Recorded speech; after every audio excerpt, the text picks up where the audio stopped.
Welcome back to the Bob Sullivan Show here on LateNightSportsRadio.com.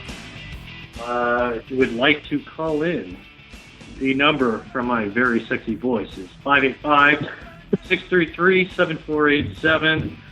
And Keith Reed has a message from you from DraftKings.com. Keith, what does your sexy voice have to say?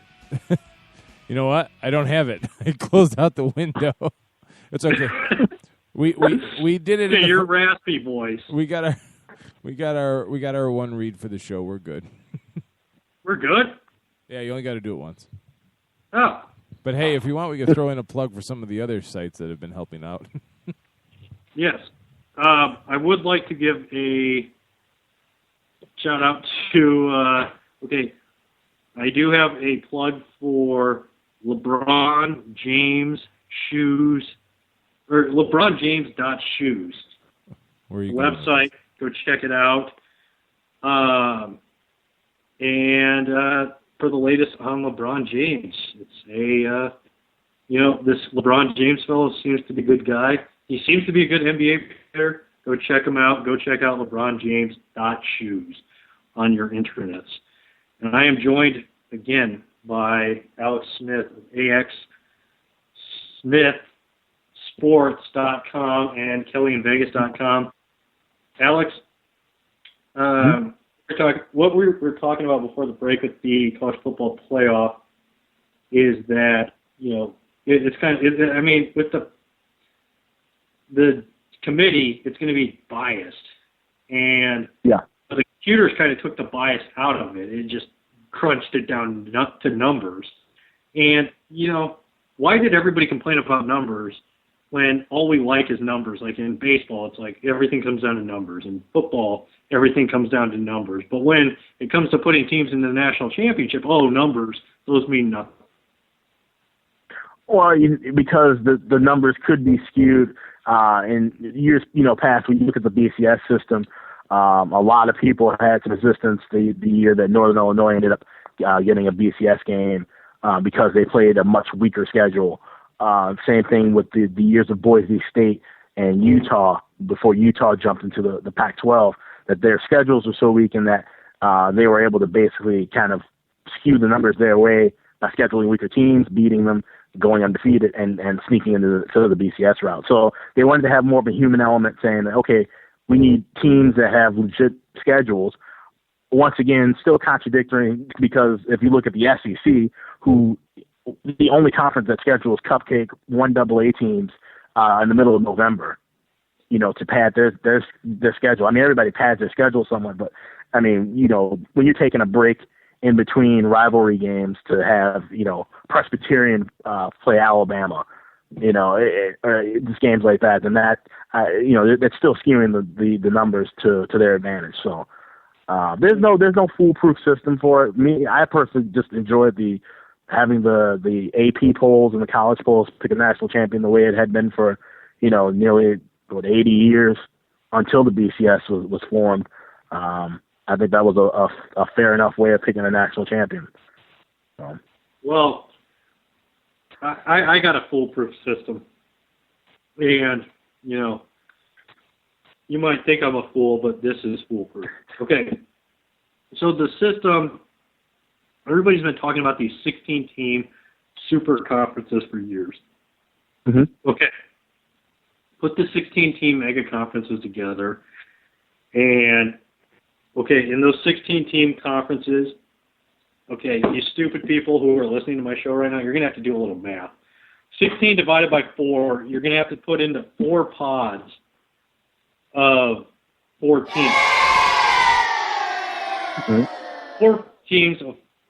4 pods of 4 teams in each one of those 16 mega conferences. Kind of break it up like the NFL. And if you're in Alabama,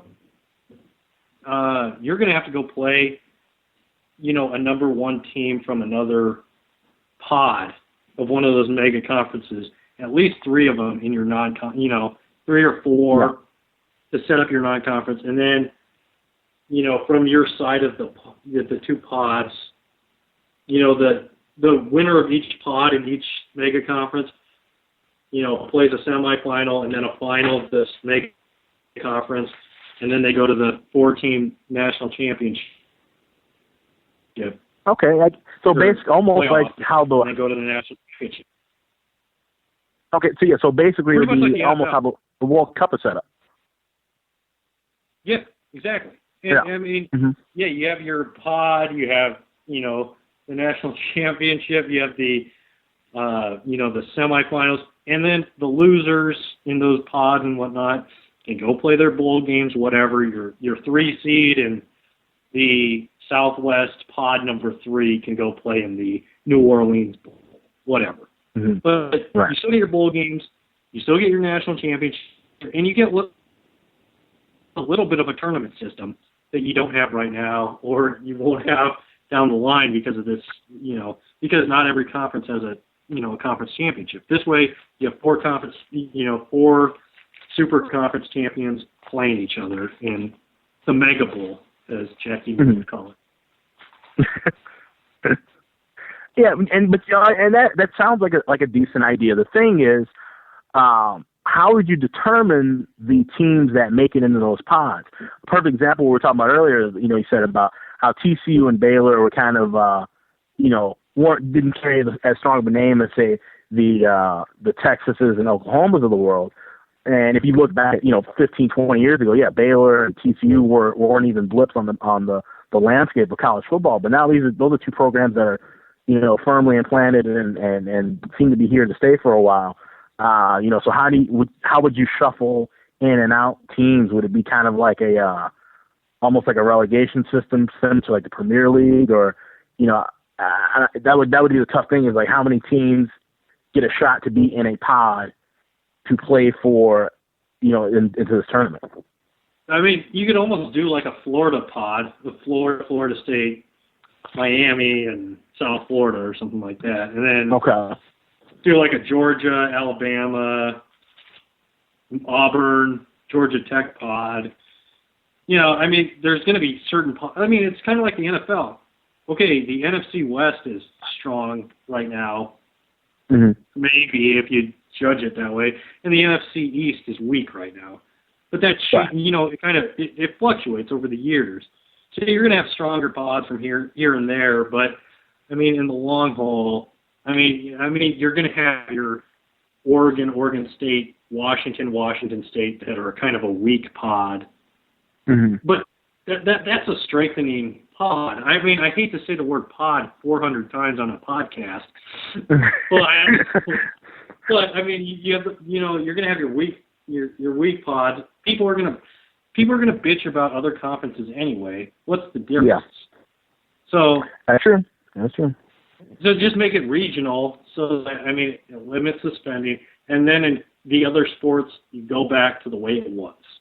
Big 8, Southwest Conference, SEC, all that jazz, so that it limits the spending, so that women's sports don't, I hate to say it, that they aren't a problem for the university. Oh yeah, no, exactly. I get what you're saying. Yeah. So do you think the pod system could? I mean, should I be the NCAA football commissioner right now with this idea? Yeah. I mean, and that seems to be a pretty wide open job. I mean, you seem to have more of a grasp on it than anyone who's actually in office that I've heard talk about in the last 15 years.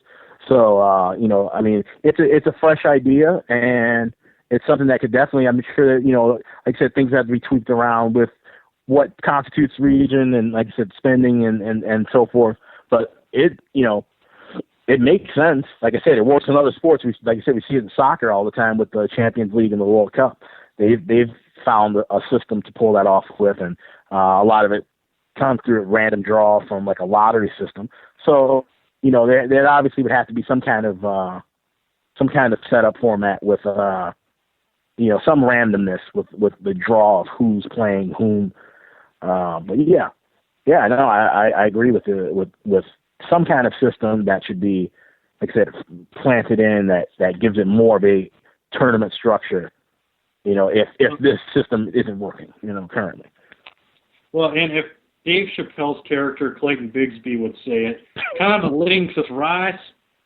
is making choices on who's going to the college football playoff. I don't think that's right. I mean, she can make calls on golf with the Masters. That's fine.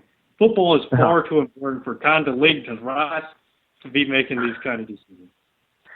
You know, and it's funny. I remember reading an article. I don't know what magazine, if it was a Time or anything, about how when she was Secretary of State, she said her dream job was to be the NFL commissioner. And it's like, okay, well, that's cool. I mean, I wanted to be general manager of the Chicago Blackhawks when I was, in 8th grade. But at some point, you have to realize what you're truly qualified for or not. And it's just like, what qualifications does she have of, to be involved in a committee to pick and, choose which team to go play for the national championship in college football. At least just, and she's not the only one, If her dream is to be NFL commissioner, though, working under the Bush administration, she's really good at cover-ups, so she could be NFL commissioner. That's true. Yeah, when you put it that way, then she could definitely pull that off. Okay. Okay. Well, on to your job, your life, and why I had you on the show to talk some lines, some trends in the NFL this week. Looking at the 11-point spread for Philadelphia over Tennessee, 14-point spread for Indianapolis over Jacksonville. What is your take on these big spreads?